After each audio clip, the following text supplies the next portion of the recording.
Welcome back, friends! So, even though I decided that I don't want to do all of the other accoutrements and additional animated movements for this jump, I still need to have some sort of action that transitions from the character leaning back to wanting to actually go into the jump. There has to be some sort of story being told. I'm not stretching anymore, I'm not looking back and forth, but I need something. So I decided that considering the fact that he's standing back and he looks scared, he's going to have a moment of courage where he's going to stand up and point and say, "Aha! No! I can overcome this!" And then right from that pose, that's when we'll dip down into the prep for the actual jump. But, since I do have these poses already made anyways, and I do have this startled breathing, I wanted to figure out a way that I could accentuate it, because now I've got extra frames to work with. And I thought that maybe it would be nice to do some timing on the breathing, so that way we could have this to really emphasize that he was startled from almost dying by falling into this gap. So there are two different methods that I can use to drive this point home. The first, which you're seeing right now, is that I'm changing the position of the hand that's on his chest, so that way with the breathing, it goes up and down, up and down. And with his spine moving, the whole body really helps emphasize the heavy breathing motion, because that's where cartooning gets so engaging, is when there's these over-exaggerated movements. And the second thing, what you're seeing here, is that I'm extending the time that he's actually taking with each individual breath. Now, I could have done this by just copying all the frames where he's in the exhale position and the inhale position, copy that 4 or 5 frames, and then moved my transition to the next part of the breath. But because I have this really sketchy nature, well, not really creepy, but it's a sketch, right? So all the lines of the body move. And if there are suddenly out of nowhere frames where the lines aren't moving, then it's going to be kind of jarring and take the audience out. So I did decide that I wanted to redraw each of these frames. Even though he's in the same position, the art style of this piece is sketchy, scattered lines. So it doesn't take all that long to actually redraw these because I'm just copying over an onion skin. I figured I would stay authentic and do that. So I end up making about 2 frames in addition in the beginning, and then I realize, okay, I still need to hold it a bit longer, so that I go to 4 frames and just try out a couple of different lengths to see which one feels the most right. Also, how many breaths does he take? Is it 1 breath? Is it 2 breaths? Is it 5 breaths? The time it takes for him to recover from this traumatizing experience of almost dying is represented by the number of breaths and how long it takes to recover from that. So you try out a couple of those until you find one that ends up working out. And once we have that, we get to move into the next pose, which is going to be the only transition pose between this and the actual preparation for the gap jump. That thing. So with this pose, I'm trying to over-exaggerate an expression of courage and getting over an obstacle. So, I want to have him standing upright on his legs in confidence with the chest puffed out, a hand up. I have an idea. You cannot perturb. I will not be perturbed. And with the left arm, it's also shown by this kind of clenching with the arm sticking out to the left, like a Final Fantasy victory pose. Da-da-da-da! Or it's more like a da-da-da-da-da-da-da-da. Yeah! Everything about this pose I want to land with an idea of overcoming an obstacle mentally, because that is then going to justify why it is that he goes in the position he does afterwards in preparation for getting over this. Because if you think about it, if he doesn't have this moment of getting over fear, then it doesn't really make any sense why he would have been afraid in the first place. If he didn't have fear to get over, then while he was walking and he stepped and saw the gap, he would have just given it a little hopscotch right over and continued going. So we need to have a story that he's telling in his head in order to justify why it is that he jumped back in the first place. Now, of course, you could say, well, why'd you even have him jumping back in the first place, Crow? Why did you have us spend all this time watching these videos when you could have just had him jump over the gap in the first place? And to that, I don't really have a good answer for. But what I can say is now that you are all stuck here with me, I do need to have this little bit to justify this motion. So, we have a story to tell, and we're gonna tell it! I appreciate you staying around and watching it. It means a lot to me.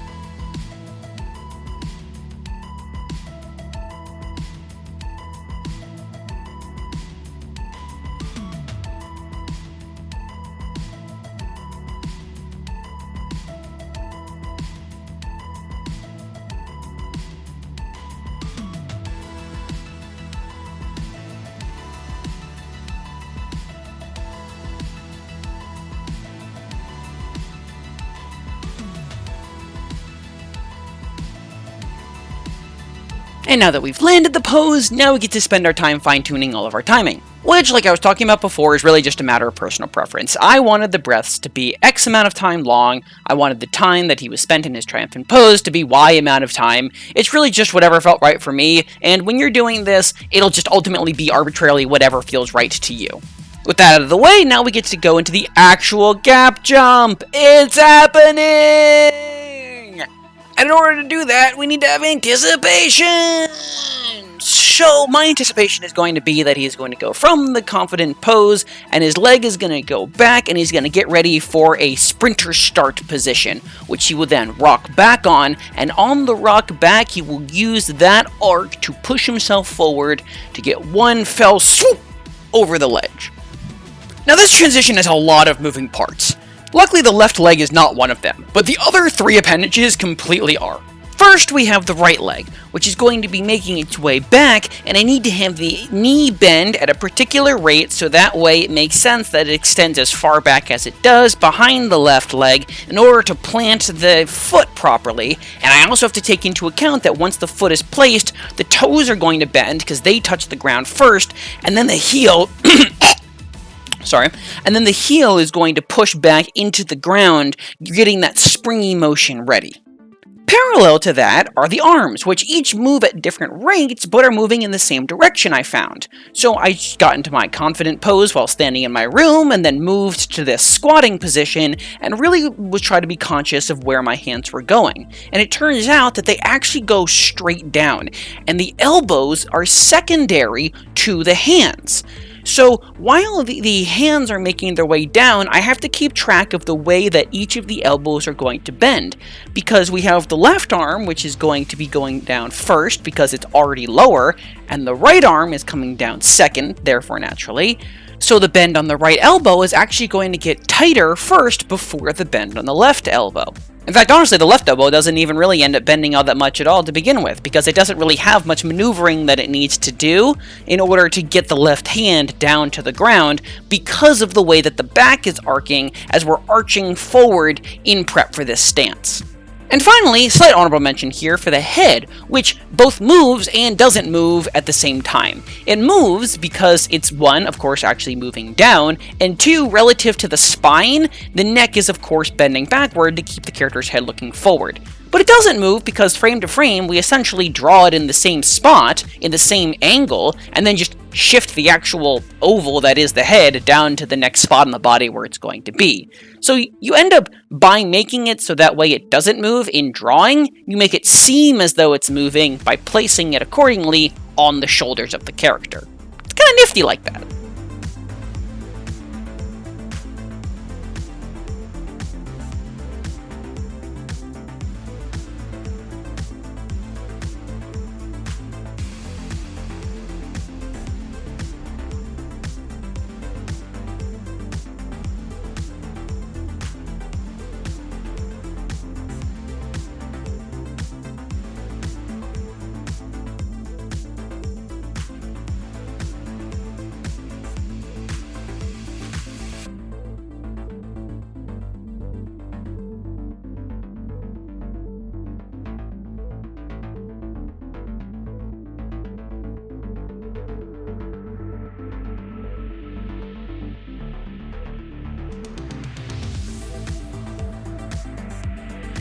So now that we've reached a nice little halfway point between our confident pose and our squatting pose, we can start thinking about the motions we need to take to prepare for the next action.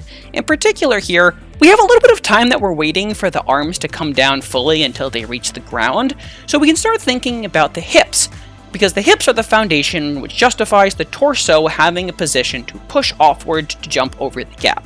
The hips themselves are going to do this... I have to remember to breathe. The hips themselves are going to do this dip and swing arc up.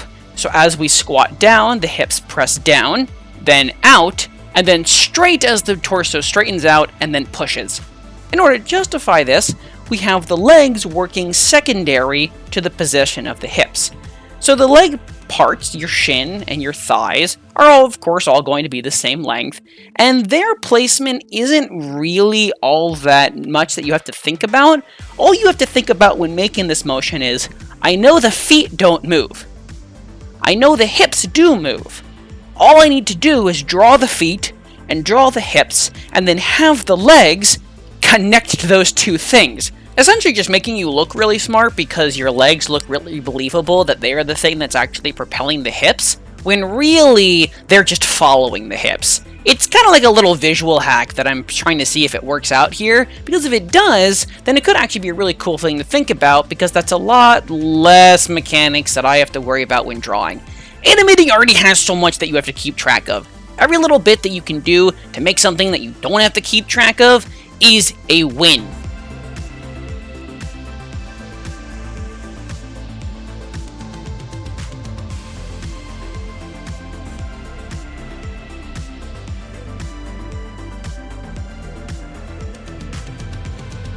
Once the character finally landed the pose, I had an opportunity to decide whether or not I wanted them to actually sit in it for a while, so that way they could look like maybe they're preparing themselves mentally for this jump, or they're calculating how much force they need, or whatever. But there's a justification for having the character sit there for a half second before they actually do the jump.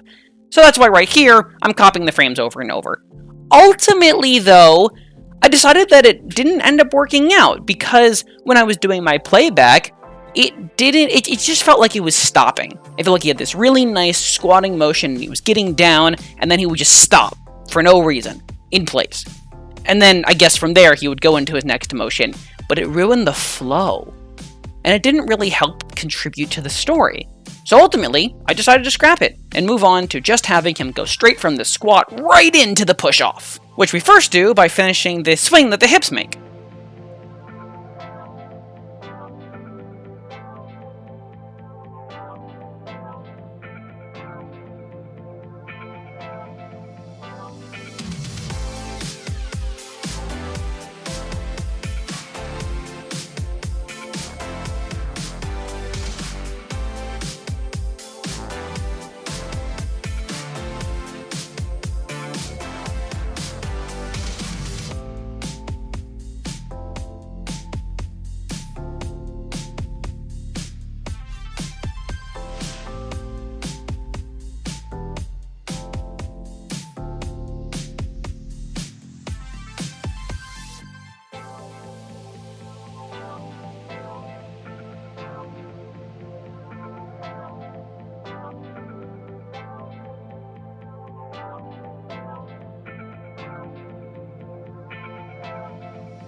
Now that the hips have landed where we want them to, we can finally begin the push-off, the ejection, the lift-off, the whole reason we were watching these stupid videos to begin with, the jump over the gap.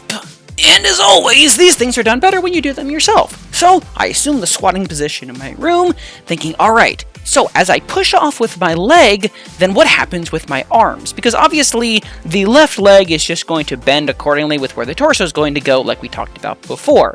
The right leg is going to push off with the foot, and then it's going to make its way forward as the knee bends, so that way we have that running motion. These two things make sense. What I didn't know is, what are we doing with our arms here? And it turns out that the first couple of frames is actually the arms just trailing along behind the body, because the arms almost kind of help push off a bit too. Then, as the torso makes its way about halfway up, is when the arms start to assume their natural running position. In this case, the left arm starts to go forward as the right arm starts to go back. And while all of that is happening, you'll notice that the shoulders have straightened out a little bit, which you might have even noticed that they were unstraight before. I had them bending down so that way it would make sense as you're leaning forward to put your arms down onto the ground. And now they resume their correct straight position again and begin their swaying with the arms moving.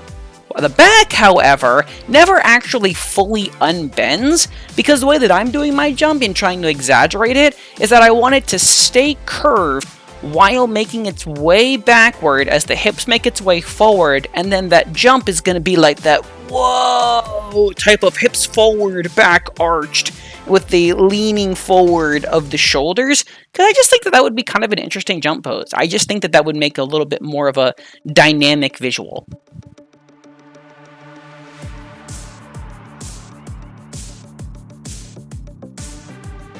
And right here is where the head finally starts tilting again. So I want to have the head looking forward, always at the point where the character is going to land. This is just a natural thing when people are doing athletic things. which is not something that I'm familiar with. But I've been told that athletic people are always looking at where they want to land. Unless, of course, they're doing a backflip. But eventually, they're going to be looking at where they want to land. So, I need for this character, as he jumps up and his back starts making its way back, his head and neck are actually going to start bending forward, so that way it appears as though his eyes are always fixated on where on the opposite side of the gap he wants to land, despite whether or not he actually succeeds. Now, in relation to some of the timing stuff we were talking about before, specifically adding more frames so that way something will take longer, since we're drawing on ones, we don't actually have any frames that we can take away to make something go faster. So the alternative is to draw the character further and further along in order to make it appear as though they are zooming across the page. Right here at this jump, it's going to be a fast movement. You're not in mid-air for an extended period of time, especially not for the actual jump. Maybe the arc at the top, you can kind of hover there in mid-air and use that for dramatic effect, but the actual motion getting from the ground to the air is going to be very quick. So here, I give myself a little bit more breadth with each passing frame that I'm drawing. I'm not entirely sure if this is the correct amount of distance to work with. This is my first time doing this straight ahead, but at least the fact that I'm thinking about it will at least get the impression across. And speaking of impressions, how do I give the impression that we have a dynamic pose here for this jump? I figured that what I would do is have the right knee be kicking forward as hard as I could, and have the left leg be extended back as far as possible. Then I'll pull the shoulders back, have the waist forward, giving that whoa look. And finally, I can play with perspective with the arms a bit, because I want them to be to the side with the elbows up, as if he's using that as arms out to try to balance himself mid-air. But of course, perspective-wise, that means that I have to have the arms actually look a lot shorter. But I have some experience with this from the beginning of this exercise, so I figured why not? Let's give it a shot.